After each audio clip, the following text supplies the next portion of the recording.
Toumane.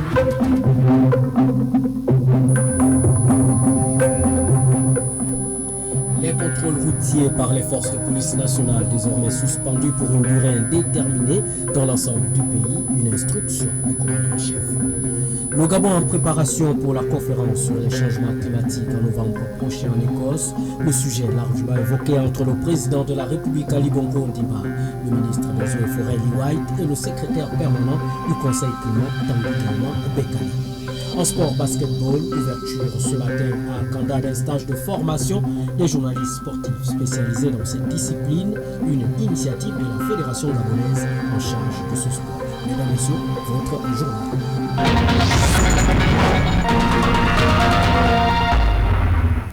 Auditeurs de Radio Gabon La Référence, bonjour, merci de nous recevoir chez vous. Je suis Freddy Bouvila, avec moi à la présentation Marie-Lise Rey Goubika. Bonjour Marie-Lise. Bonjour Freddy Bouvila. Prenons la direction du ministère de la Culture où le patron des lieux Michel Mengamesson a échangé hier avec les artistes gabonais. Cette rencontre fait suite au mouvement d'humeur déclenché par les artistes et pour cause le non-paiement de leurs prestations à la dernière édition de l'événement culturel Gabon 9 provinces.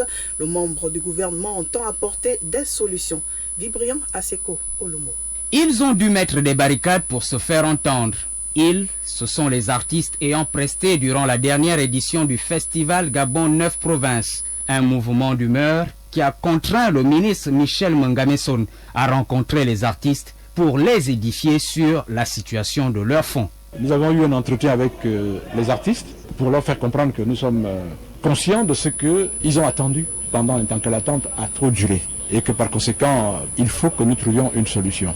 Donc, je le reconnais, je les comprends et j'ai simplement souhaité qu'en manifestant leur mécontentement, qu'il n'y ait pas de débordement. Après des heures de discussion, les artistes n'ont pas voulu se prononcer sur ce qui en était de leur dû, mais le ministre de la Culture, Michel Mengamesson, a tenu à rassurer les uns et les autres de ce que chaque artiste recevra son indemnité de prestation. Je leur ai expliqué que les informations qu'ils ont reçues ne sont pas tout à fait exactes et que ceux qui les ont distillées savent bien pourquoi. Et je leur ai dit que nous sommes dans un pays où chacun évolue dans un environnement et que cet environnement comporte un certain nombre d'éléments qui appartiennent eux aussi à cet environnement-là. Et qu'il ne faut pas changer de registre parce que nous sommes dans la culture et contentons-nous de faire de la culture et donc de s'occuper des acteurs culturels. C'est ce que nous avons fait. Ils ont presté, c'est vrai. Il y a des contrats qui ont été signés, c'est vrai. Qui sont des contrats individuels, c'est vrai. En attendant la résolution de cette situation, au moment où nous quittions le musée national, le climat reste plutôt tendu. Vibriant Aseko Olomo. Quittons le ministère de la Culture pour celui de la Communication, précisément la direction générale de la dite structure où se tient la session ordinaire de la Commission nationale de la carte de presse. La Commission de la carte de presse a pour mission d'attribuer ce document à des hommes de médias afin d'exercer leur activité. Quels sont les critères d'attribution de ce sésame? Ida Onyami tente de répondre. Au total, 97 dossiers de presse ont été examinés par la Commission nationale de la carte de presse lors de ces travaux. Fidèle Bitégué, président de la Commission nationale de la carte de presse et des métiers du cinéma. Nous avons, au cours de cette commission, examiné 97 dossiers. Donc, dans les métiers du journalisme, de la production et de la technicité. Selon le Code de la communication, sa loi 19/2016 du 9 août 2016 portant Code de la communication en République gabonaise, l'acquisition de la carte de presse répond à certains critères. La carte de presse est un document d'État. Et comme vous sollicitez la carte nationale d'identité, vous fournissez votre acte de naissance. Dans le métier de la communication, on demande une certaine probité. Donc c'est pour cela qu'un extrait de casier judiciaire est exigé. Et vous avez également la qualité exercée dans le secteur, le diplôme, nécessairement le diplôme professionnel, le diplôme supérieur qui vous permet d'exercer dans le secteur. Au cours de ces travaux, certains dossiers n'ont pas été retenus par la commission. Nous avons examiné les dossiers qui ont été présentés et nous avons statué sur la base de ces dossiers. Seulement, vous avez constaté qu'il y a un certain nombre qui auraient eu l'accord de la commission. Il y a d'autres dont les dossiers ont été mis en instance. En instance, cela veut dire que leur dossier était incomplet ou bien qu'on demandait qu'ils ajoutent un document pour qu'on puisse valider leur dossier, mais qu'ils ne l'ont pas fait à temps. Les rejets sont généralement pour les défauts de qualité. La carte de presse est un outil qui permet à quiconque la détient d'exercer librement et elle a été instituée en République gabonaise dans les années 2000 afin de permettre aux médias sans distinction de corps d'accéder librement à l'information. Notre pays possède désormais une usine de recyclage des déchets plastiques, Marie-Lise. Il s'agit d'un maillon important dans les chaînes de collecte, de tri et de valorisation des déchets que les autorités viennent d'inaugurer. Nick Jocelyn Fouba. L'objectif de cette usine est de produire 300 tonnes de feuillage par mois, principalement utilisés par l'industrie forestière, pour l'emballage en bois destiné à l'exportation. Stanislas Stéphane Mouba, directeur général de l'environnement. L'industriel va prendre des bouteilles plastiques de consommation régulière, d'autres types de déchets plastiques, et va les transformer aujourd'hui dans la première phase dans ce qu'on appelle des feuillards. Les feuillards, ce sont les bandes avec lesquelles on attache, par exemple dans l'industrie, des équipements, on attache des grands stocks de bois, on attache des frigidaires, etc. Et donc ces feuillards-là aujourd'hui qui seront en produits recyclés permettront de faire en sorte qu'on n'ait pas besoin de produire plus de plastique, mais un seul et même plastique aura une utilisation qui sera plus longue et plus diversifiée. Et donc on devrait pouvoir arrêter et interdire d'acheter de nouveaux plastiques dans certains domaines, particulièrement les plastiques à usage unique, et pouvoir transformer et donner une seconde vie à ces autres plastiques. La matière plastique a la particularité d'avoir des temps de dégradation extrêmement longs. Un plastique peut mettre jusqu'à plus de 100 ans de vie, et donc s'il n'est pas réutilisé, pas pour faire un nouveau produit, il se retrouve dans les poubelles, après dans les cours d'eau, enfoui dans les terres, mais il continue de vivre. La zone économique spéciale de Cork se diversifie. Elle compte déjà 88 entreprises spécialisées dans la transformation du bois. Aujourd'hui, une autre entreprise vient de s'installer, celle liée au recyclage des déchets plastiques. L'inauguration de cette usine répond à deux principes. Le premier est celui du développement de la zone économique à régime privilégié de Nkok, qui se diversifie. Il y avait beaucoup d'entreprises dans le secteur de la transformation du bois, et aujourd'hui on voit avec cette entreprise qu'il y a de nouvelles filières qui se développent. Là on parle de recyclage, il y a des usines aussi dans la métallurgie, etc. Et le deuxième principe est celui que le Gabon s'est engagé, conformément à son plan de développement, à faire du développement durable. Et donc le recyclage aujourd'hui est une thématique importante, prioritaire pour les pouvoirs publics, et donc cette usine-là vient répondre à la problématique de la gestion des déchets plastiques. Avec l'implantation de cette usine, plusieurs emplois vont voir le jour.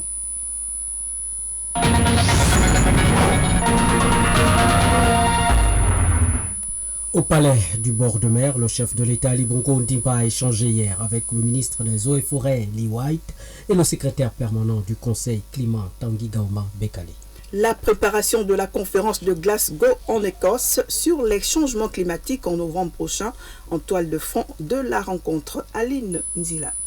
Accompagné du secrétaire permanent du Conseil national climat, le professeur Lee White est venu coordonner la future rencontre avec le président désigné de la COP26, Alok Sharma. Le Gabon est actuellement le président du groupe africain des négociateurs. La voix du Gabon et la voix de l'Afrique sera entendue haut et fort à cette conférence sur les changements climatiques en novembre. La 26e conférence des parties COP26 qui va réunir les pays signataires de la Convention cadre des Nations Unies se penchera également sur l'Afrique et le Gabon en particulier pour régler les questions de changement climatique sur le continent. Les eaux de mer montent, le fait qu'il y a de plus en plus de sécheresse en Afrique, des orages de plus en plus forts, des inondations. Tous les pays de l'Afrique sont forcés de s'adapter au changement climatique. Et pour l'Afrique, donc, cette question d'adaptation doit être au centre des négociations à Glasgow. Les résultats concrets seront attendus lors de cette grande rencontre internationale pour réduire de 45% les gaz à effet de serre pour les années à venir. Notons que le chef de l'État Ali Bongo Ondimba a été pendant plusieurs années à la tête du comité des chefs d'État et de gouvernement sur les changements climatiques CAOSC. Aline Nzila. La direction de la voie publique des forces de police nationale vient de suspendre pour une durée indéterminée les contrôles routiers. Cette décision fait suite aux instructions du commandant en chef qui, dans une récente note circulaire, s'indignait de la persistance du phénomène et des récriminations des usagers de la route, le syndicat libre des transporteurs terrestres du Gabon se réjouit des nouvelles dispositions prises pour amener la sérénité. Guy Carrel, Boukwanamungala. Le 15 janvier dernier, Serge Hervé Ngoma, le commandant en chef des forces de police nationale, s'adressait à ses collaborateurs à travers une note circulaire à l'effet de faire cesser les contrôles intempestifs et le racket décrié par le CILTEG, le syndicat libre des transporteurs terrestres du Gabon, qui interpellait déjà à la suite d'un mouvement de protestation les autorités compétentes en décembre 2020.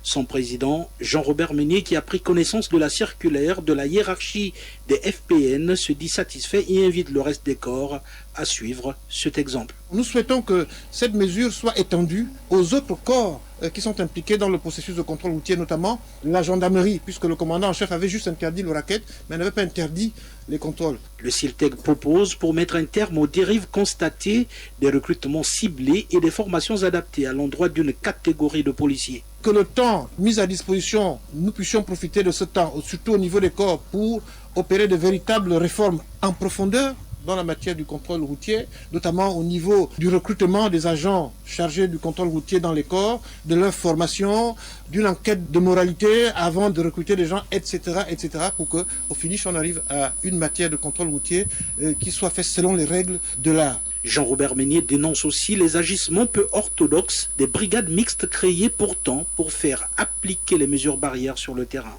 Nous demandons que ce soit au ministère de la Défense nationale, au ministère de l'Intérieur et même au ministère des Transports, de veiller à ce qu'il n'y ait pas de confusion avec l'ensemble des agents qui ont été déversés sur le terrain et qui sont affectés à des checkpoints. Si les contrôles de police parvenaient à être suspendus pour une durée indéterminée, les transporteurs promettent de revenir aux anciens coûts des trajets. Guy Carrel, Boukwanamungala. Le volet sécurité, nous y restons. Les stagiaires de la 26e promotion de l'école d'état-major de Libreville ont reçu hier leur parchemin. Les manifestations ont été rehaussées par la présence du ministre de la Défense nationale, Michael Moussa Adamou, et les corps diplomatiques accrédités au Gabon. Roland Sylvanie Ondem. Ils ont reçu leurs honneurs militaires après avoir passé 5 mois de bon et dur labeur. La direction de l'école d'état-major de Libreville n'a pas failli à sa tâche coutumière, celle d'honorer les 60 stagiaires en fin de formation. Le colonel Bonjean Madama, commandant de l'école d'état-major de Libreville. La 26e promotion dont nous célébrons la fin de formation est issue de 6 pays d'Afrique francophone. En ce qui concerne le palmarès, les 60 stagiaires ont obtenu une moyenne supérieure à 10 sur 20, soit un taux de réussite de 100%. Les 3 premiers sont d'origine respectivement de Côte d'Ivoire, du Bénin et du Congo. Il est important de souligner les performances notoires des 2 personnels féminins de la promotion, originaires du Cameroun et de Côte d'Ivoire, qui occupent respectivement le 4e et le 27e rang. Ce sont donc 60 officiers d'état-major à qui il convient d'accorder, à compter de ce jour, la présomption de compétence en matière de travail d'état-major. Cette 26e promotion est baptisée Général d'armée Auguste Bibaï Tanda, occasion pour le représentant de revenir sur l'intérêt du choix de ce vaillant officier gabonais. Le général de brigade Étienne Madama Maoundi, secrétaire permanent du Conseil national de sécurité du Gabon. C'est avec la finesse et l'esprit critique que le choix premier de cette 26e promotion de l'école d'état-major de Libreville s'est porté sur la personne du général d'armée Auguste Roger Bibaï Itandas. Cette attention lui va droit au cœur et mérite que je vous témoigne en son nom toute sa reconnaissance ainsi que son sentiment de fierté. Parmi tous ces diplômés, c'est le major de cette promotion qui a reçu ces insignes des mains du ministre de la Défense nationale gabonaise, Michael Moussa Adamou. Il faut dire, Marie-Lise, que cette école d'état-major bénéficie de l'appui technique de la France. L'établissement demeure ouvert au partenariat d'autres institutions. Retrouvons à nouveau Rolande Sylvanie Andem. Intervenant pour la circonstance, le haut représentant de la France au Gabon a retracé les grandes lignes et valeurs des dites formations au sein de la sous-région. L'ambassadeur de France au Gabon, Philippe Autier. Les défis sécuritaires auxquels nous devons faire face persistent. En Afrique centrale, la République centrafricaine comme la République démocratique du Congo vivent des situations compliquées dans lesquelles vous pourrez demain avoir votre rôle à jouer. Au Sahel, les opérations contre le terrorisme continuent et nos soldats y combattent côte à côte. L'enseignement que vous avez reçu ici doit vous permettre de participer au règlement de ces crises. Bouclant cette série d'allocutions circonstancielles, le ministre de la Défense s'est réjoui du travail fourni par les 60 officiers africains. Michael Moussa Adamou. L'exigence d'excellence faite à cette école et la qualité indéniable de votre promotion y sont pour quelque chose.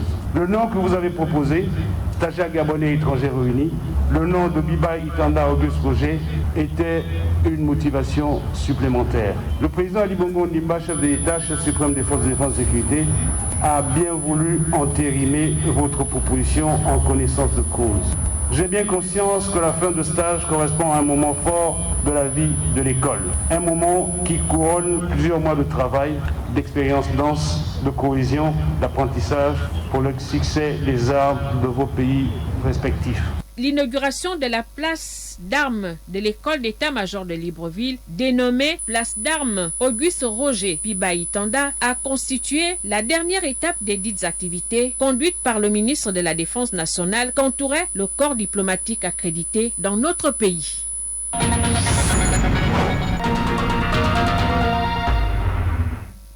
La suite du journal, la communauté internationale a célébré hier la journée de la protection des données personnelles, Marie-Lise. Au Gabon, l'accent a été mis sur la protection des données relatives à la santé. L'organisation de la Commission nationale pour la protection des données à caractère personnel a initié une rencontre de sensibilisation à l'endroit du personnel de santé. Ryan Nziengi.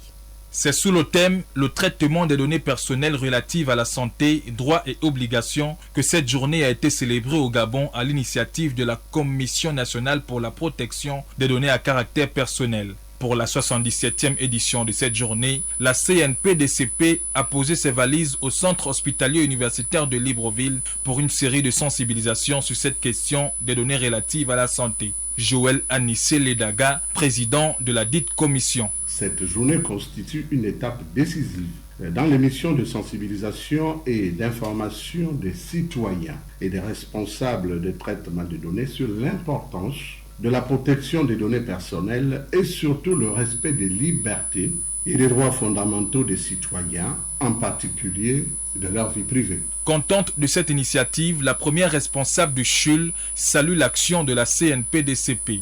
Dr Marie-Thérèse Van Épouse Ndorobian, directrice du centre hospitalier universitaire de Libreville. Je voudrais saluer déjà l'initiative de promulguer les droits, les obligations des uns et des autres en termes de caractère personnel, plus particulièrement au niveau de la santé. Il y a la confidentialité, il y a la sécurité.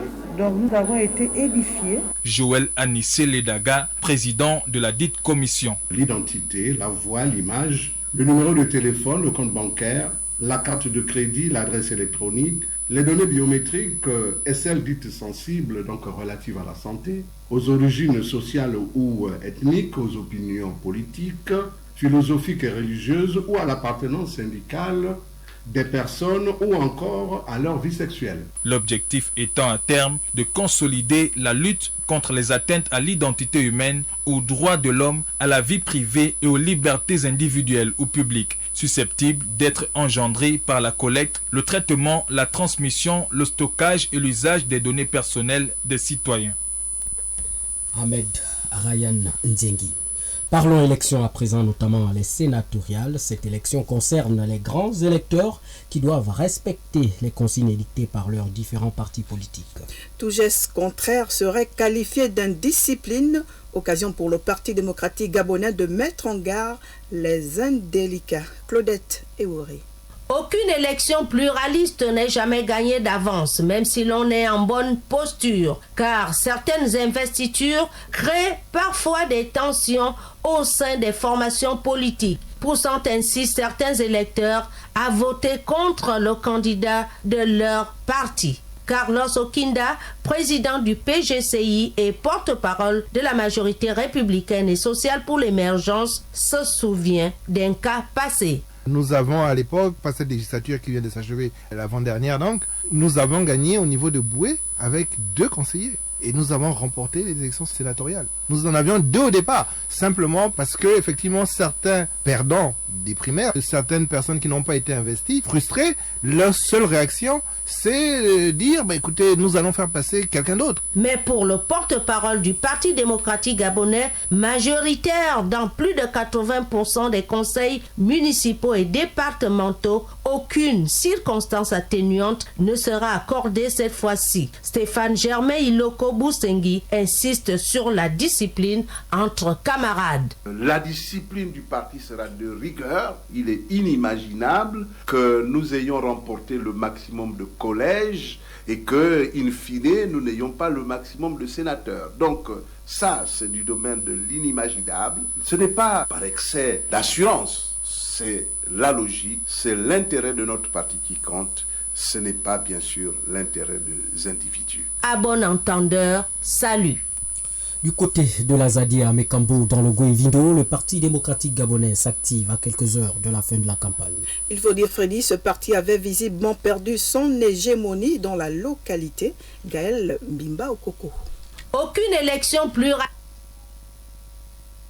Avec 15 conseillers au département et 11 à la commune contre 16 seulement pour l'opposition en général, sur 42, les responsables du Parti démocratique gabonais PDG du département de la Zadie Minkambo affirment être sûrs de vaincre ces sénatoriales et misent sur les règles qui fondent leur formation politique pour y parvenir. Mohamed Moussa, secrétaire départemental. Nous sommes sereins, d'autant plus que nous avions la majorité de conseillers. Je ne trouve pas ambiguïté qui fait qu'au soir du 30 janvier, ce samedi bien entendu, que nous n'aurons pas cette victoire. Parce qu'au Parti démocratique gabonais, la discipline est l'apanage du bon militant. Et nous sommes censés comprendre que nos conseillers sont disciplinés et que nous ne devons pas avoir de problèmes. Sur papier, la victoire du PDG à Minkambo est quasi certaine, mais attention, en 2019, ce parti a perdu l'élection municipale avec 11 conseillers contre 6. Le bilan des législatives passées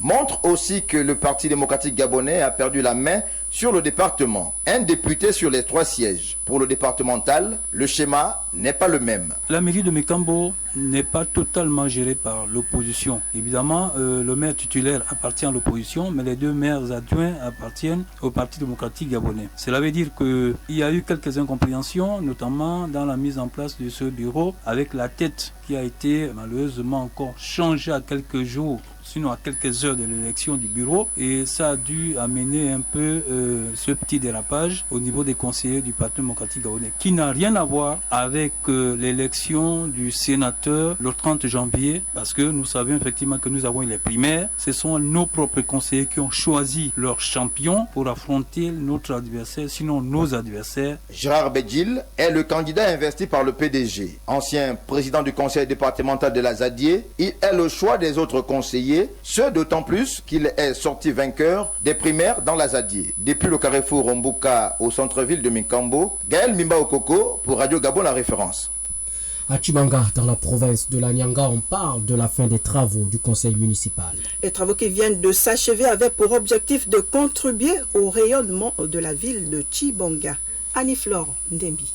Les travaux ont été ouverts et clôturés par le secrétaire général de province Célestin Idriss Ndindi, représentant le gouverneur de province Nicole Nouando empêché. Au terme des 10 travaux qui ont trouvé l'assentiment de l'ensemble des conseillers, l'édile Jean-Charles Yembi s'est réjoui et les a félicités. Au cours de ces assises, il y a eu un peu plus de 17 délibérations qui ont été prises et chaque conseiller a été amené à donner son blanc-seing ou alors à ne pas se manifester. Mais qu'à cela ne tienne, à l'arrivée, c'est un consensus qui a prévalu et c'est d'ailleurs Raison pour laquelle je voudrais donc profiter de l'occasion pour dire merci du fond du cœur à tous ces conseillers qui sont arrivés avec l'idée de ce que nous devions aller plus de l'avant, sans distinction aucune sur l'appartenance politique. Chacun comme un seul homme, c'est dit nous avons à défendre des questions qui regardent donc la société qui est la nôtre, c'est-à-dire la ville de Tchibanga. Arrêté en recettes et dépenses à la somme de 703 244 113 francs CFA, ce budget servira à mener plusieurs actions pour le développement de la cité de Massanga et cela passe par la santé dont la lutte reste menée autour des mesures barrières afin de contrer la Covid-19, le renforcement de l'accessibilité à l'eau potable par la réhabilitation des pompes publiques, sans oublier la prise en charge des malades mentaux, les travaux de voirie, l'éclairage public et bien entendu la gestion des ordures. L'objectif étant de voir la commune de Tchibanga devenir un havre de bonheur et de convivialité pour chacun et pour tous. De Tchibanga pour Radio Gabon, la référence Annie Flandébi. Sans transition, allons à l'étranger pour la suite du journal. Pour en parler, Lise Obonne Angoro. Bonjour. Bonjour Réi. En République démocratique du Congo, le rapport de l'informateur assure qu'il y a une large majorité pour l'union sacrée de Tshisekedi. L'informateur et ancien ministre Modeste Bayati Louebo a remis son rapport au chef de l'État Félix Tshisekedi. Il a rassuré que la nouvelle majorité représentée par l'Union sacrée totalise 391 députés sur 500 qui siègent à l'Assemblée, une ultra-majorité pour le président Tshisekedi, mais les négociations sont loin d'être terminées. Et en Afrique du Sud, Jacob Zuma devra comparaître devant une commission anticorruption. La plus haute juridiction du pays lui a ordonné de venir témoigner devant cette commission chargée d'enquêter sur les malversations sous sa présidence. Cela fait des mois que l'ex-chef d'État de 2009 à 2018 refuse d'obtempérer, considérant qu'il est traité comme un accusé et non comme un témoin. Covid-19 à Madagascar, les faits de corruption révélés par une enquête Lise.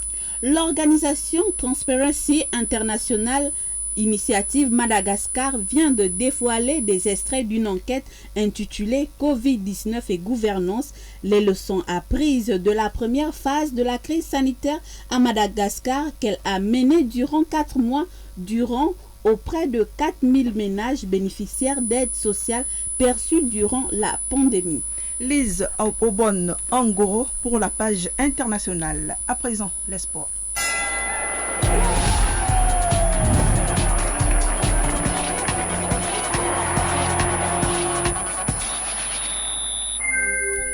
Et c'est avec Vécabrice Non. D'abord, bonjour.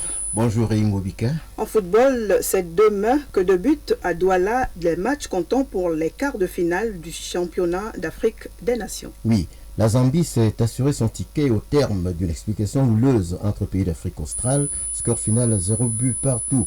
Après ce match, la Namibie a laissé bonne impression. Les Chipolopolo de Zambie rejoignent ainsi en quart de finale le Sili national de Guinée, tenu en échec par une courageuse équipe des Ménés du Niger sur le score de 2 buts partout. En quart de finale, le Maroc sera opposé à la Zambie, tandis que la Guinée-Conakry jouera contre le Rwanda. Déjà mardi dernier, les deux premières combinaisons des quarts de finale de cette compétition ont été révélées au public. Le Mali, premier du groupe A, s'est offert comme adversaire les Diables Rouges du Congo-Brazzaville, deuxième du groupe B, tandis que les Léopards de RDC, premier du groupe B, se verront opposés aux pays hôtes, les Lions indomptables du Cameroun, deuxième du groupe A. Ce premier match des quarts de finale se disputera demain samedi au stade de la Réunification à Douala. Quart de finale du CHAN au Cameroun, demi-finale du mondial du handball en Égypte. Les équipes africaines manqueront à l'appel ce soir avec Fabrice. Tout à fait, Réi, et c'est dommage. Les Pharaons, équipe du pays hôte de la compétition, s'étaient pourtant bien battus pour se sortir d'affaire en quart de finale contre le Danemark, champion du monde sortant, mais rien n'y fit. Les Pharaons d'Égypte sont tombés les armes à la main. Et avec toutes les équipes africaines candidates à ce stade de la compétition, l'on suivra donc ce soir au Caire les deux demi-finales de ce mondial de handball. En première heure, l'Espagne affronte le Danemark et en deuxième heure, la France tombeur de la Norvège jouera contre la Suède. Petit retour sur le plan local avec ce report de l'Assemblée générale élective de la Fédération gabonaise de taekwondo a annoncé pour se tenir ce week-end. La dite Assemblée générale élective n'aura plus lieu dimanche à cause d'un problème d'argent. La commission ad hoc chargée de la normalisation du taekwondo aurait épuisé avant terme les 20 millions de francs remis par le ministère des Sports pour boucler tout le processus de normalisation. La nouvelle date de cette Assemblée générale élective sera communiquée ultérieurement. En attendant, certains candidats déjà prêts attendront de pied ferme cette échéance. Nous écoutons l'un d'entre eux au micro d'Hervé David Magena. Pour le report de l'élection de la Fédération gabonaise de taekwondo, le comité national olympique nous a fait comprendre que c'est un problème organisationnel. Donc j'ai foi au comité et je sais que d'ici là, une fois que tout rentrera dans l'ordre, ils vont organiser ces élections. Donc j'ai confiance et je reste en attente, je reste serein. Nous attendons que la nouvelle date de la future élection soit annoncée afin que nous puissions terminer avec ça. Et l'on termine réuni par ce stage de formation sur les notions de basketball auquel prennent part depuis ce matin à Kanda les membres de l'Union gabonaise de la presse sportive privée à l'initiative de la Fédération gabonaise de basketball. Cette rencontre qui se termine demain samedi vise à renforcer les capacités opérationnelles des journalistes pour la balle orange, organisée sous le thème « Le basketball, son jeu et ses règles ». Les participants aborderont des thèmes allant de l'écriture journalistique à l'éthique déontologique en passant par les schémas tactiques et l'origine de ce sport de mai, des thèmes augurant de la richesse des travaux, lesquels devront faire grand bien à une corporation en cruel manque de formation. À noter que ce stage de formation intervient 9 jours seulement après la signature de partenariat entre la FEGABAB et l'UGPS. Vekabris non à qui nous disons merci. Place à présent au rappel des titres. Les contrôles routiers par les forces de police nationales désormais suspendus pour une durée indéterminée dans l'ensemble du pays, une instruction du commandant-chef. Le Gabon en préparation pour la conférence sur les changements climatiques en novembre prochain à l'Écosse. Le sujet largement évoqué entre le président de la République Ali Bongo Ondimba, le ministre des Eaux et Forêts Lee White et le secrétaire permanent du Conseil climat Tanguy Gaouma Bekale. En sport, basketball, ouverture ce matin à Kanda d'un stage de formation des journalistes sportifs spécialisés dans cette discipline, une initiative de la Fédération gabonaise en charge de ce sport. Il est exactement 13h30 à Bifoun, Fourplace et Kouk, même heure au quartier Four. Idongila et Mibaka, c'est dans la commune de Koulamtou, province de Logololo. C'est la fin de ce journal mis en onde par Emmanuel Maouté, à la réalisation Eldan Elikumba. Merci à Lisobon Angoro et à Vekabrisnan pour la collaboration à la présentation Marie-Lise Raï-Kobika et moi, Frédéric Bouvila. L'actualité se poursuit sur les ondes de Radio Gabon. La référence, nous allons vous retrouver dans un futur proche, s'il plaît, dans l'éternel. Déjà, bon week-end à tous.